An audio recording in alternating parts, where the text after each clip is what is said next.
1 week season. 1 week season, fam, La Familia. Welcome back. It is week 15, Fanduel DFS Labs. I am Mike Johnson, your host, M Johnson 86, as I am known in the DFS and the best ball streets, which are winding down. A couple of exciting teams there. If you were into best ball, your teams are advancing on DraftKings and Underdog. Playoff contests are starting to kick off and get rolling, and drafters, which is one that I was heavily touting in the offseason. The full season contest got 3 weeks to go. Things are heating up there.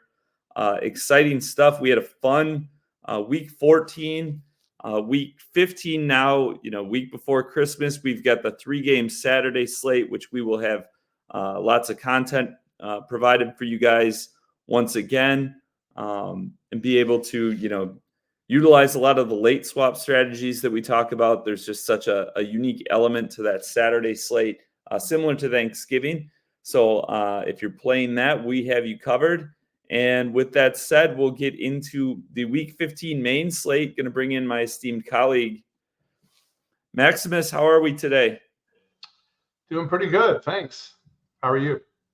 I'm doing all right. I'm excited for a full weekend of football. Things are NFL season, that the way things have shaken out the last couple weeks, I think is good for all football fans, really, with the Eagles dropped two straight, and they there's the NFC is so up for grabs now. You have all three teams with 3 losses. The AFC obviously is just it's wild. You've got Joe Flacco and Jake Browning keeping playoff teams alive. Gardner Minshew, Mitch Trubisky. It's wild. And then obviously the end of that Bills Chiefs game, which I was super excited early on with just how the Bills came out of the gates, but then the game just hit the brakes so hard. So, yeah, the Chiefs remembered that they were a good defense, I guess, in the second half, maybe. Yeah, it was interesting though. There's a couple plays where Allen missed a couple. On that last drive where they ended up getting a field goal, there was a broken coverage. Gabe Davis was wide open down the seam. I don't know if you saw that play, but they didn't cover him. And it was the play Allen tried to throw it to Kincaid down the sideline. They just miscommunicated and nobody went with Gabe. There was another play in the third quarter, actually. There was some pressure up the middle and Allen kind of scrambled and Gabe kind of broke away. He was going off to the right side. It would have been a 45-yard touchdown. And Allen the pressure was there, but there were opportunities there, I guess. But I guess that's why you bring pressure, so that the quarterback misses those spots.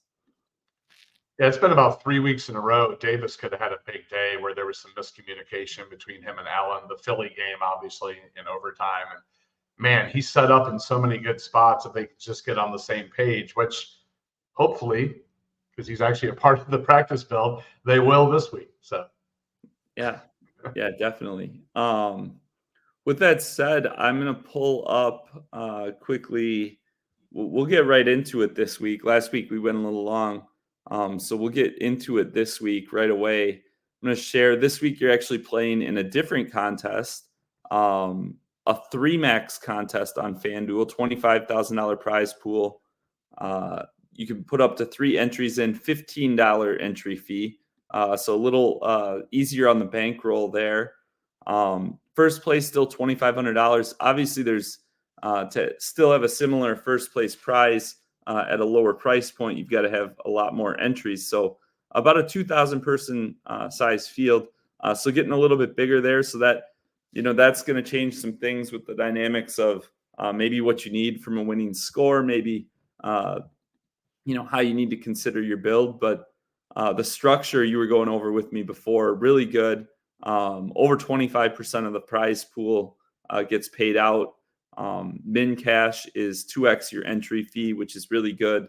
You look at some of like the Millie Maker tournaments and stuff, it's like 1.5x. So, it's just good for sustaining your bankroll, relatively low rake there. So, yeah, it's a really good contest, and I'm glad you were able to find it. Yeah. I've played this actually numerous times this year. It's just we usually cover the other one. Yeah. For whatever reason, the other one's not quite as good of a deal this coming week. They lowered the first place money, they bumped up the entries, and they lowered the total percentage of prize pool. So this one, much better. Very rare you get over 25% of the field paying. I mean, because it's not a double up or a 50-50. And you get to make up to 3 entries in it. I already see in the entries there's a lot of OWS people I've noticed in this contest too. So that's kind of cool. Playing with the community. You'd have to scroll, but they're definitely. I'm gonna find those. I'm gonna find those orange pennants. Yeah, no, they're definitely there. So with that said, why don't you get into it? Tell us what you've what you built to start this week, and we can kind of go from there. Cool. Quick recap. I did have a profitable week last week in the tournament we usually cover. I had a 13th place and a 20th place team. And then that Kelsey play cost me at the end a third team making or bumping up over the money line of that contest. But overall, good to have a profitable week again. I had been down for a few weeks there. So getting into week 15 here. And I don't think we've made a Jordan Love team this year. Possible, I don't think so. But I love it this week. Now I haven't looked at the weather report yet. It is in Green Bay, but take that into consideration maybe. But I have Jordan Love. Well, I live about 45 minutes from Lambeau, and it's. Oh, that's right. Yeah. It's going to be like 40. I mean, it's not going to be nice, but it's not going to be bad. Like there's no like concerns. Like I won't be outside, but these guys will be fine. Oh, you're the secret weapon for the weather report in Green Bay. I forgot you're in Wisconsin. Okay.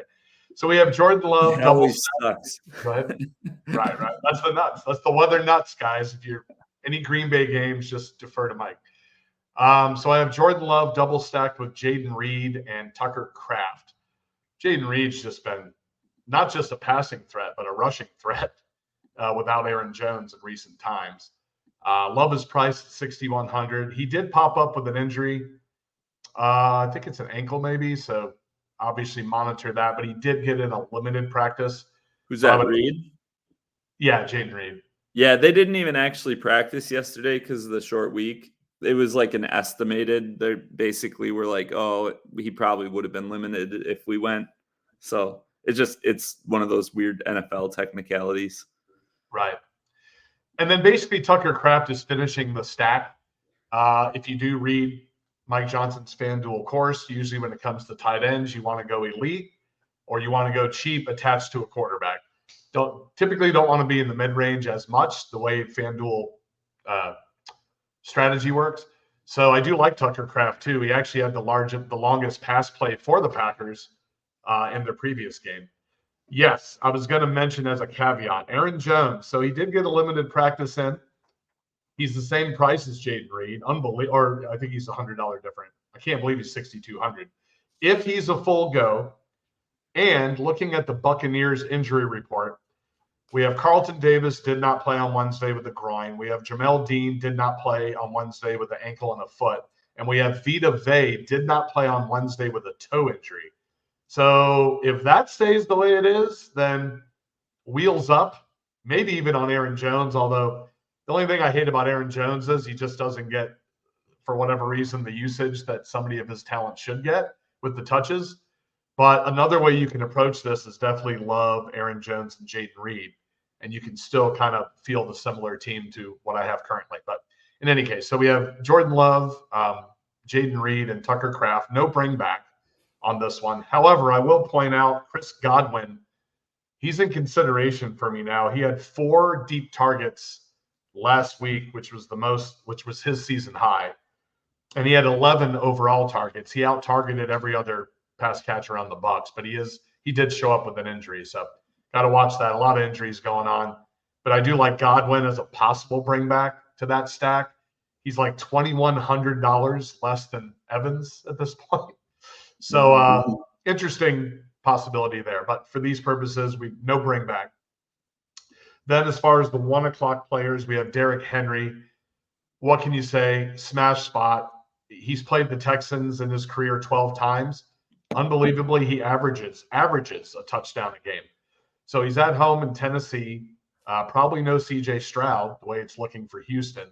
So it's the kind of game Tennessee can be in. They can potentially control. Derrick Henry in December, we know what he's capable of. Love him in this spot. And then we have, to complete the 1 o'clock players, we have Elijah Moore, which is part of that offense that I'm increasingly liking with unbelievably Joe Flacco at the helm. Elijah Moore averages 7 targets a week.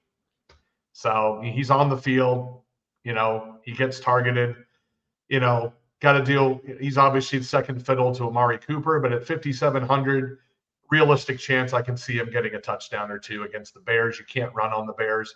You can pass on them, though. They are at home in Cleveland. And for reference, Joe Flacco, they are letting him chuck it. 45 pass attempts last week. So then we have, that's our 1 o'clock players. Then we go to the 4 o'clock portion of this particular team. We have Tony Pollard. I love his price at 7,000. Somehow it went lower. He's still getting plenty of targets, plenty of touches, plenty of usage. I also like Jake Ferguson quite a bit this week. I was talking a little bit with Mike off air about him. So we have Tony Pollard. We have him skinny stacked with the aforementioned Gabe Davis. Again, Gabe Davis at 6,200. He is actually, even though all the weeks recently where he's missed potential big plays with Allen, he still has accumulated more than 3x his salary on 3 different occasions this year. So it's definitely possible. And then I also looked at our very own 1 week season Majestic. He put out the workbook, and I noticed under the defensive tab for wide receivers, Cowboys are much more susceptible to the outside receiver as opposed to the slot. They are like, according to the workbook, they are just locked down against the slot wide receiver position this year, but more susceptible on the perimeter. And then we end it with Kyren Williams and the Rams defense, which is, I know people go back and forth of correlating a running back with the defense. In this situation, it's more that the Rams are at home facing a bad Commanders team, and Kyren Williams is like just a shade under CMC, I think, in his overall usage. He's just a stud. Love him paired with the Rams defense in this case. And so that is the initial team. A couple of late swap combos you can switch to, and then I'll put it back to you, Mike. So if you wanted to swap, we have 4 o'clock players in Pollard, Gabe Davis, Kyren Williams, and the Rams defense. Late swap combos that can include a 49er on every team if you wanted to implement the 149er on every team rule, which I know some people talk about. You can keep Pollard in. You can put Deebo Samuel in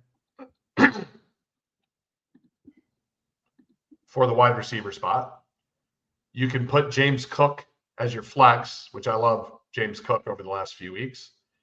And then you keep the Rams defense. So that's something you can do for late swap purposes. That Kyren Williams salary is pretty hefty at 9,600. So you take him out of the mix and it leaves you with a lot of wiggle room. A few others just to show all Niners represented. You could go Tony Pollard, Brandon Ayuk as the wide receiver. And in the flex, you can put Puka Nacua, who I absolutely love this week as well. He's only 8,000 on Fanduel. And then you could go even with CMAC. You could go keep Pollard in. You put in Shakir for the Bills. And then you can actually put CMAC as your flex. And one more honorable mention, keep Pollard in. You could put CeeDee Lamb as the wide receiver. And then you could double tight end Kittle in the flex. So that covers every single 49er that you could late swap to based on how your 1 o'clock team is doing, based on what you're looking at with the ownership. on certain players, if you're ahead or behind, different ways you can maneuver. In this case, the 4 players and 4 o'clock portion of your team. If your 1 o'clock team is either doing great or if you need to play catch up. Just sorry, I'm trying to find that last one. Oh, Kraft. Kittle. Yeah. I'm loving that the way the pricing happens to work out, you can kind of account for every 49er that's relevant between Debo, Ayuk, Kittle, and C-Mac. Yeah, there you go. Who do you see? You had Lamb at receiver? Yeah, you would do the Cowboys defense. Oh, okay. Yeah.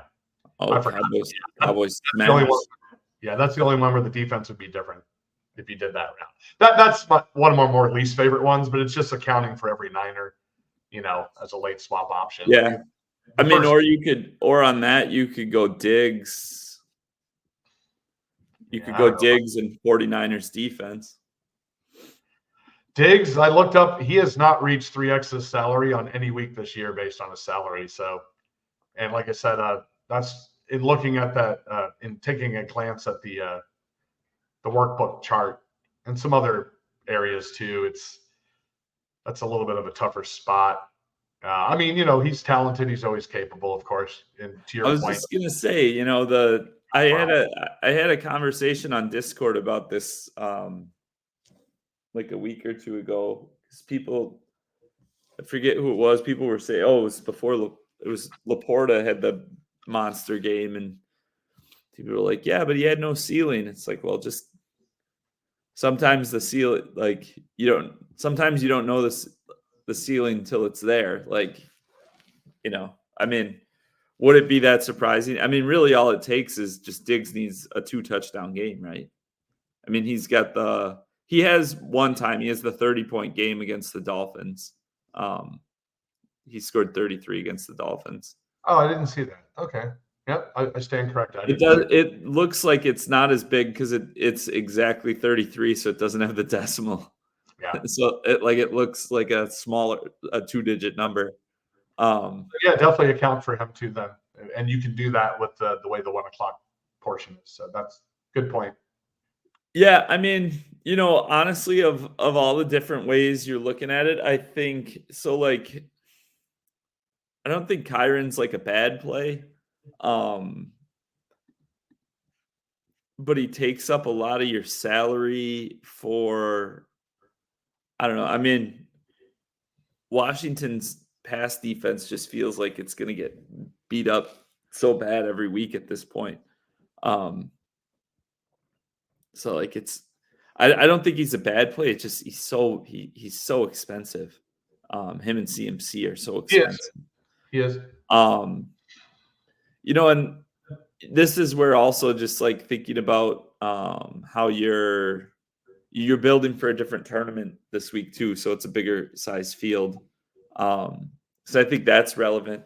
I like we'll start with the Packers talk. So Jordan Love, he's kind of expensive too. But he's, he could have a very good game for sure. I think he had 3 straight games of just under 21 points for against the Chargers, and then 26 and 24 basically in the other 2 games. That's some pretty good consistent performance there. And we saw Desmond Ridder last week had a monster game against the Bucs, and their defense, like you alluded to, is pretty beat up. And that's where it'll be interesting where Christian Watson's got the hamstring injury. He was a non-participant. I'd be surprised if he plays again this week at least.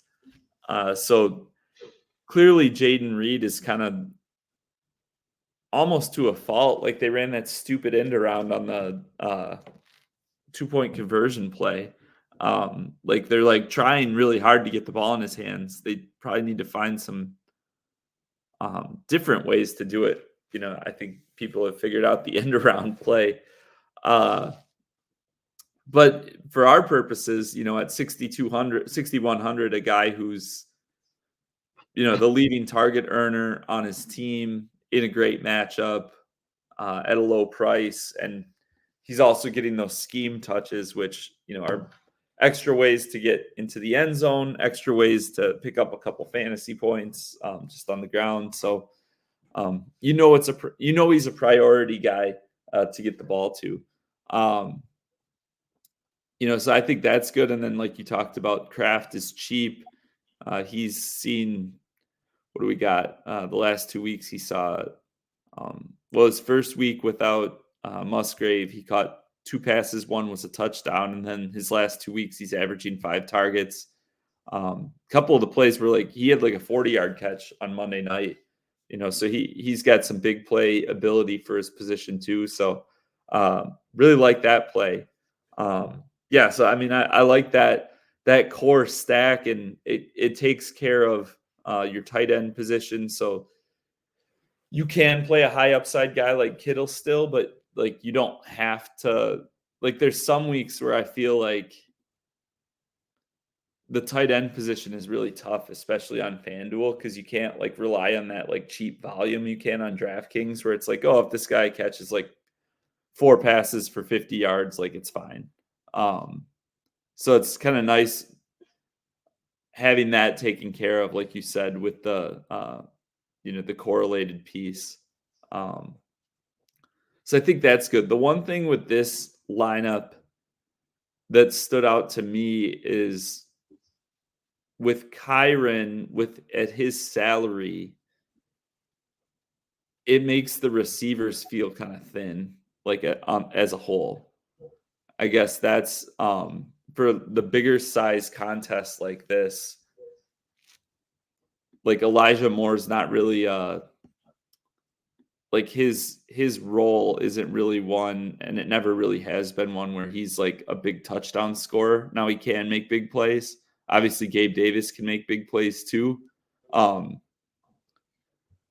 you're kind of I don't know. It ends up stretched a little thin for my liking, but I don't dislike any of the players or thought processes in and of themselves. Just from a structural standpoint, that's kind of the biggest thing that stood out to me. Yeah, I can see that. I thought that too. It's a little on the thin side with the receivers, but you have such girth with the running backs in this particular case between Henry and Kyren. But yeah, to your point, and that's where I wanted to make sure to mention the late swap possibilities, because the Niners are playing the Cardinals this week. You could easily implement a rule of 1 Niner on every team, and the way this team is, it's easy to do so.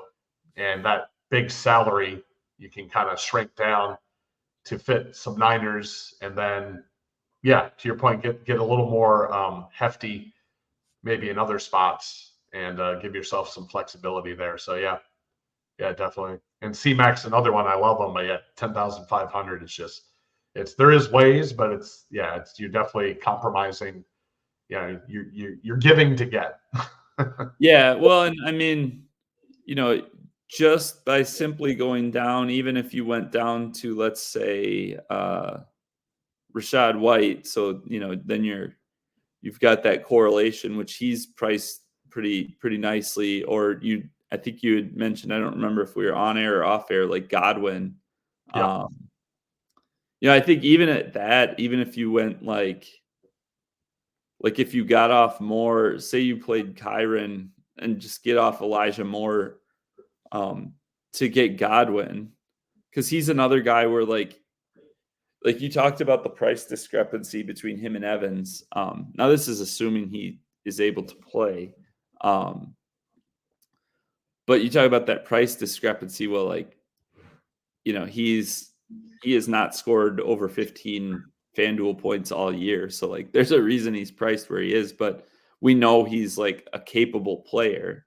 I would think Jair Alexander, is going to be, the Packers' focus is going to be Evans. So, you could go from Moore to Godwin for the correlation, and then, you could play whoever at defense, really, just go down at defense. Jair has a shoulder injury, but monitor that. I'm looking at their injury. The Bucks are pretty banged up actually, but we'll see how it pans out by the end of the week. But yeah, no, I love Godwin because he had 4 deep targets, which was the most he had all year last week, and he had 11 overall targets, which was more than anybody on that for the Bucks. So he's definitely at 6,100. I agree, very attractive player, and yeah, the Rashad White I love as well. He was on another one of my practice builds. I just wouldn't want him in the flex typically. If I'm going to do, I usually want a 4 o'clock player in the flex. Oh yeah, you would flip him in Pollard. Yeah. Oh yeah. No, that's right. You could just put Pollard in there. Yeah, that would work. That would be good. Well, I mean, or like that's where, like, to me, like, so if you have the option for a 4 o'clock player, that's fine. But like if you're playing a 3 running back build and all 3 running backs are 1 o'clock guys, like I'm not going to change that lineup because it's like, oh, I have to have a 4 o'clock guy there. Oh yeah. If you're confident Yeah. with your running back pool all being 1 o'clock players for said week, I completely agree. Then you don't even worry about it. So like here, then, moving off Kyron into White lets you get up to from Elijah Moore to Ayuk. Mm-hmm. Yep. So I don't know, like just that kind of like looking at that, like a lot of times I like to step out of the week, right? And just think about like the players actually involved. And especially on FanDuel. And like when I look through that list of players, do I see, and obviously quarterbacks, its own thing, which we talk about on the course, and like quarterback is a different animal. But then you look at those 7 players from running back through flex, and it's like, okay, how many, like, do at least 6 of these guys have like 2 TD type games in them? Like, like you wouldn't be surprised if they scored 2 touchdowns. And I think this is a higher upside in that regard. Now, you're probably not going to have all your guys score 2 touchdowns, right? But like if you're going in with 2 or 3 guys that like they're not going to score 2 touchdowns, then that puts a lot of pressure that you got to be right on like a higher percentage of your other ones, I guess, if that makes sense. Yeah, no, I agree with your ratio. I think you always need at least 6 players that is beyond reproach. You think realistically, based on the game environment, based on how they've been used in their offense this year, that can account for 2 touchdowns. You're always going to need 1 or 2 value guys, I feel, that kind of are realistically can get you a touchdown. And then that, at least on FanDuel, it seems to unlock the rest of your team. I also like paying up for defense more times than not on FanDuel, especially. I think some people are still in that frame of that we got to go cheap, or defense doesn't matter, that old thing. But I think paying up for defense is super viable on FanDuel. And then you get, like, if you can find 1 or 2 value guys, and then, the rest of your team is more realistic, that you can see if, based on if the game environments you feel are favorable to build them in. So. Yeah, I would concur. Yeah, I think, you're going in the right direction. Are you going to play on Saturday as well this week? Thinking about it. I don't know if I can get there time and schedule wise, because I have a lot of work with the other stuff I do, but I'd like to. There are definitely some interesting games on the Saturday slate for sure. Yeah, what do we have here for Saturday? Saturday only. Isn't it Denver at Detroit is one of them? I think that's become. Yeah, well, I'm saying for the contests. So FanDuel, they've got a $4 100K, a $44 100K. Their big one is a $9. Some of those big ones on the smaller slates are like, there's only so many combinations of players that, like, I don't know, like it's so easily duped. Like there's just, everything just ends up so tight. Especially, I haven't really looked at the pricing yet to see how things look, but a lot of times it's pretty loose and you can kind of just play whoever. So yeah, I'll have to dig into that. I'll throw at least a couple in on FanDuel. I'll play a little more on DraftKings, but getting towards the end of the season, like I know in like 2 months I'm going to be itching, so I can't convince myself to sit out a slate. Yeah, I feel the same way. It's like, I don't know, we're getting towards the end, but probably definitely a single entry for Saturday. I'll look to do that just to get some kind of exposure to it. Yeah. Makes the day go faster. Then you can build while you're watching your lineups. And yep. Then you bink one on. That's what's going to happen. Your win is going to come on Saturday. It's going to come on like off a main slate when you're least expecting it. Well, that's what almost happened in Showdown a few weeks ago. I was literally in first place till the last play of the game in that one. That was like a 6,000 entry Showdown. That was the Vikings and forgot who they're playing now. The Bears. Yeah. Vikings, Bears, yeah. So, did you see that Vikings game on Sunday? Brutal. Erase that one from the memory bank. I didn't have any Dobbs in my case.